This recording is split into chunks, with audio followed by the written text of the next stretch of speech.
So it looks like Warhammer 40k is getting a new expansion book. There'll be some new lore for the current Warhammer 40k setting, with a great battle between Imperial and Chaos for control of the Nachmund Gauntlet. Some interesting rules, including a sort of sideboard for 40k armies where you get to choose between different reinforcement waves as suit your purposes, plus some close dropping deep strike, and this one perhaps hints at the next major mission pack for Warhammer 40k on the way. Let's talk about what's in this book.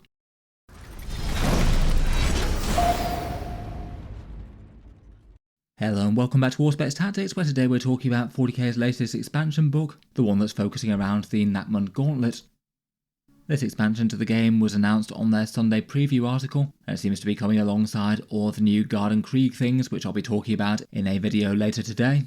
But in any case, it means that it's going up for pre-order on Saturday the 8th of February, so a full release on the 22nd of February. While it's more mainly aimed at narrative 40k as opposed to anything for the competitive game, it definitely still has a bunch of interesting things. In these books they tend to pair some new lore with a whole bunch of rules expansions mainly aimed at Crusade. Though as mentioned, it does sound like a few of the things in this one sound fun, things for close range deep strikes, sideboarded armies and a new campaign system as well. I feel like these books maybe tend to be a little bit on the peripheral side of things for Warhammer 40k, but they do have their own following. This one's going to be another one similar to the one that we had at the start of the edition for the Leviathan one, and then they followed on with it with the Pariah Nexus one. This one is the Nachmund Gauntlet one, which I guess might well be the last of its kind in 10th edition, though I suppose they usually end with a big narrative campaign at the end of the edition, so we might well get a book series then. It looks like the price of the book is being sold at the same cost as their codexes, so £37, $60 or €47, and it looks like there's at least a reasonable chunk of the 40k player base looking to pick one up, according to my channel poll somewhere around the lines of sort of like 5 to 7% worth of 40k hobbyists, so not exactly standout in terms of popularity for a release, but there's definitely some interest still there. It's very much not any sort of mandatory purchase to continue to play the game though.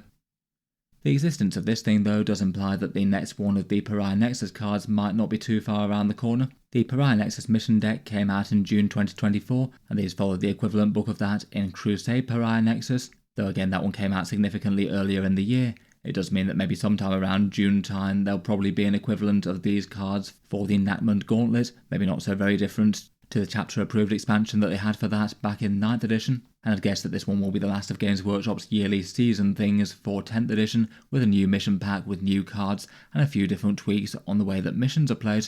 That's still a fair way away at the moment though. We're in February at the moment, and if that's June then there's still quite a lot of time with likely months and months of these Pariah Nexus cards in play. For the content of the thing, let's first take a look at the cover art and then go through the current lore and the new rules content. It seems that the cover art piece is a new one for the book. This one's got Saint Celestine herself skirmishing with Harken Worldclaimer, who you can see with his spear there. And it looks like he's heading up a rapture assault with a whole bunch of Night Lords lightning around there. I guess some of those might be warp talons, judging by the lightning claws and the taloned feet that they have. Looks like that certainly fits in with Games Workshop's hint of the narrative. Celestine versus Harken Worldclaimer defending an Imperial Fortress world.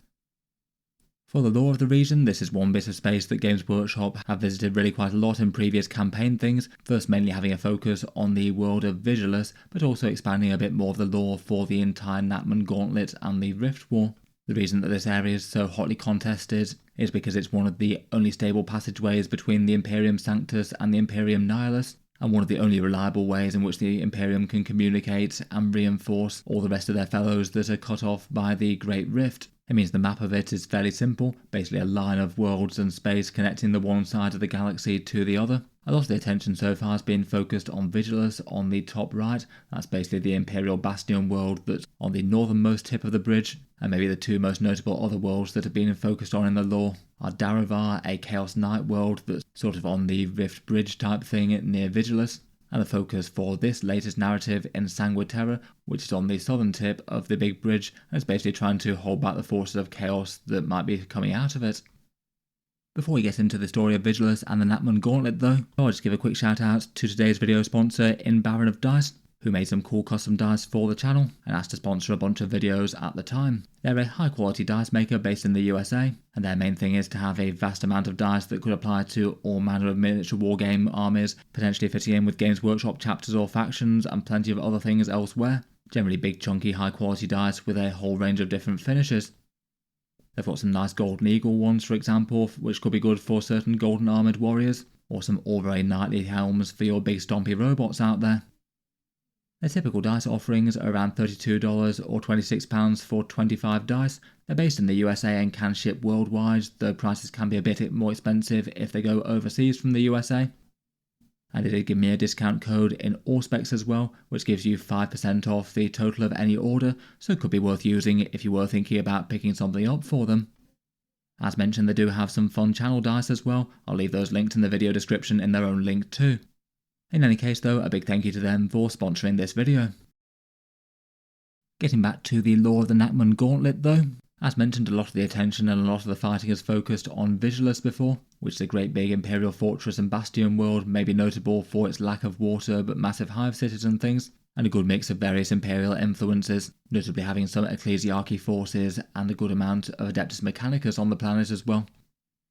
There were basically two subsequent big wars for Vigilus. The first stage, known as the War of the Beasts, basically had a whole bunch of orcs make planetfall. The orcs seized control of basically all the gaps in between the cities, staging great big speed freak desert races and raiding any imperial caravans that set out beyond the cities themselves safe behind some massive force shields. The rift opening caused a good number of those to fail and allowed orcs access to the cities, and a commando raiding party managed to destroy another force shield, leading to the onslaught against another hive. The orc invasion also caused the Genestealer cult Pauper Princes to declare perhaps a premature uprising, not wishing for all their schemes to come to nothing if the orcs should seize control of the planet, and all the cult's influence should be for nothing. They managed to seize control of one great hive and also a key water supply point as well, with much of their usual treachery and leaving a lot of Imperial forces fighting orcs unsupported. The same hand Eldar also intervened on the planet, trying to assassinate a key Chaos cult leader that they foresaw would spell the doom of Vigilus, which would ultimately have bad consequences for the Eldari as well, though they wound up in conflict with the Imperium as well when the overzealous Imperial forces immediately counterattacked against them, slaying their autarch leader. The planet then basically turned into a massive amount of carnage before Marneus Calgar, guided by Chief Librarian Tigerius, made planetfall with the Ultramarines, whose visions had had him foresee that Vigilus could on no account be allowed to fall. Between the Ultramarines forces plus a whole bunch of other Space Marines with Iron Hands, Space Wolves and White Scars and Dark Angels, they managed to push back a whole chunk of the planet, even if there were several hives and areas where the battle was deemed unwinnable for a time. Then shortly after that, Chaos turned up, with Harkon Worldclaimer making planetfall, claiming the planet for Abaddon the Despoiler, who was also in transit to attack the planet in earnest, and the Imperial fleet defending Vigilus was confronted in orbit and with a great number of demon-summoned boardings was forced to withdraw somewhat, and the Chaos fleet reached the planet. Basically chaos of virtually every stripe attached the planet all over. Lots of conflicts with the Imperial defenders, but also having a whole bunch of conflicts with the Orc and Genestealer cults as well, and that was also exacerbated when Calgar made a pact with the Eldari, seeming that he gave the Xenos their vengeance on the commanders that ordered the killing of their autarch, but in return the Eldari drew a bunch of Orc forces to assault the Chaos Force, and were instrumental in making the battle for the planet a winnable one. Calgar challenged Abaddon himself to a duel in Saint's Haven, Calgar breaking Abaddon's jaw, who in return cut off two of Calgar's fingers with Drachnion and destroyed his secondary heart, though in classic 40k fashion, before he was able to finish the job, Abaddon had to return to the Vengeful Spirit, which was taking critical damage in orbit, unless he wanted to be stranded on Vigilus without his flagship. The possessed minions that he left to dispatch Calgar weren't enough of course, but critically injured the Ultramarines chapter master was forced to take a backseat in the fight. After Abaddon's withdrawal, and plenty more grueling battles against the Chaos forces all over, and Inquisitor Cartavolnus and Saint Celestine managed to rally the Imperial defences, basically gradually driving back the Chaos Orcs and Genestealer cult forces until the planet was largely in Imperial hands once again. Overall, Vigilus was perhaps a shaky Imperial victory, though basically Chaos forces had lain waste to and captured or destroyed virtually every single world in the sector besides Vigilus, which meant that the planet was now standing basically on its own at the northern tip of the Nachmund Gauntlet. With Vigilus denied, Harkon Worldclaimer set his sights on the Chaos Knight world of Daravar, which was being assailed by a great Imperial army. Taking many of the Chaos forces from the Vigilus fight, he won a great victory against the Imperium there, forcing them back to their landing zones and eventually off the planet, the twisted nobles of the Chaos Knightly house joining the fight on his side. Rather than returning back to Vigilus though, it looks like Harkon Worldclaimer is instead now going down to the southern tip of the Nachmund Gauntlet, to where the vast majority of the Imperial armies and remnants of the various Wardens of the Gauntlet chapters seem to be massing their strength to resist the Chaos onslaught. Sangua Terra is a massive fortress world with a good ecclesiarchy presence at the southern end of the Gauntlet, and it's the linchpin in a network of fortified systems known as the Sanctus Wall. The idea behind these is that Chaos will have to break and take them if they want to get into the Imperium Sanctus more generally and seek to threaten Holy Terra. Harkon's fleet is now a Chaos armada of rather terrifying proportions, and while the Imperial fleet had a brave counterattack under Lord Admiral Priska, they were able to achieve some damage and casualties on the fleet and more importantly hold it back for a time. Though ultimately the Imperial fleet was largely destroyed and scattered, and some of the vessels even captured as well to add to the general armada heading for the Sanctus Wall.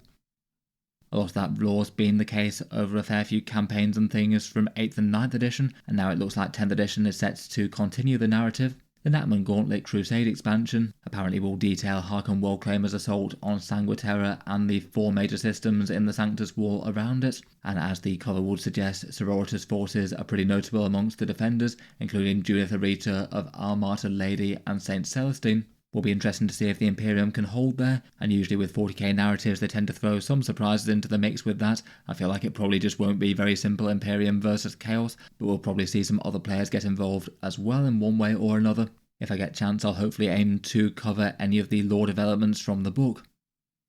Otherwise, beyond the lore progression stuff, there's also going to be the rules. There'll be a campaign system for Sangua Terra itself. From their recent Warhammer community article, they said that this is going to divide players into 3 factions, vying for control of 3 key locations across Sangua Terra. And as with a few of their other campaign systems, it looks like it's broadly an attacker, defender, and a sort of marauder or forces of their own agenda sort of system, where fighting battles themed around the different locations will give you control points as to that area and progression towards overall victory in the campaign. Otherwise, perhaps for more interesting things that they've written for this book, there's a sort of Crusade enhancement type thing for epic heroes, which I guess is kind of interesting enough in itself, given that epic heroes for the most part are the named characters that normally you don't get to upgrade or make any choices for. And as with most narrative things, these are generally aimed to be sort of more fun and themed kind of things, as opposed to game to the max for in-game power. Apparently their idea for handing them out is for a campaign master to give them to the appropriate leaders on each side that they feel are the most notably worthy of them.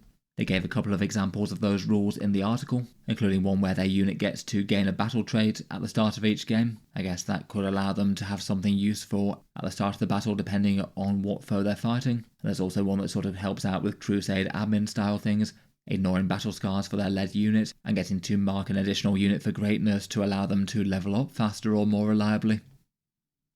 Otherwise, for rules things, the campaign also has some rules for tactical reserves. This one feels like another interesting idea, where the idea is that you basically have a sort of sideboard for Warhammer 40k. From their example, it sounds like, say, if you're playing a 2,000 point battle, you'd have an 1,000 point core force that you'd deploy on the board, and then you'd have 3 different forces, each of 500 points, and you get to pick any 2 of those that'll arrive battle rounds 2 and then battle rounds 3, one after the other. That does feel like a fairly fun idea, to be honest, with a bit of escalation going on, and feels like it'd make the last few turns of a battle a lot more important, given that you're not able to fight with your full force until then. Plus also it could add a different sort of dynamic to keep your opponent guessing which ones you might be used, or use the right tools for the job depending on what the enemy army has brought to bear. They showed a page example with a Guardians of the Covenant chapter army, which are one of the ones that are active in the Nachmund Gauntlet, I believe, then choosing the different waves of reinforcements that they could send in alongside them. Finally, one other fun thing that I thought was interesting that they mentioned was some sort of rules for surgical deep strikes. Basically rules here for deep strikes dropping close to the enemy at the risk of mishaps happening. And this one sounds very much like it's harking back to previous editions of Warhammer 40k, where you could set up deep strikers basically right next to the enemy, but then you might well roll a scatter dice and things go badly, and then have units misplaced or destroyed or something. I feel like the 9-inch version that they have at the moment, I feel is interesting enough. There's certainly something that they could have implemented in different ways, or will be interested to take a look at the contents of this one at least. On top of that, they've still got all the usual Crusade content that they normally have, lots of new missions, with 15 in total apparently, and then a bunch of themed battle traits and relics to go alongside. As ever, for the sort of narrative Crusade expansions, it's not exactly going to be any sort of mandatory purchase for Warhammer 40k, though it might have interest for people who want to mix it up a bit with the rules, generally aimed at more casual games than hyper-competitive tournament things or anything. In any case though, let me know your thoughts on Games Workshop's previews of this book. Is it one that you'd have any interest in picking up? I look forward to hearing your ideas as to how much interest you have in both the lore and the rules sections for it. If I get a chance, I'll try and do a brief overview of the contents in a bit more detail, maybe focusing on the things that I find interesting, like any good lore progression, or how exactly that deep strike thing works, maybe focusing more on that versus the Crusade things, which often tend to be just a little bit similar. Before I go, I'll just give a quick shout out once more to Baron of Dice. Feel free to check them out if you want to take a look at a whole bunch of interesting faction dice. They've got a pretty massive range available, and there's a good chance you might be able to find something appropriate for your given model armies. Thanks to them for sponsoring this one. Feel free to subscribe to Auspex Tactics if you'd like to see that or any other 40k news and updates videos in the future. I'll certainly be keeping them coming with regularity. And if you'd like to, then feel free to check out the channel's Patreon page or the discount affiliate links for Warhammer 40k. There'll be links down in the video description below. A big thank you to anyone supporting the channel via them. In any case though, a massive thank you for listening, and I'll hope to see you guys next time.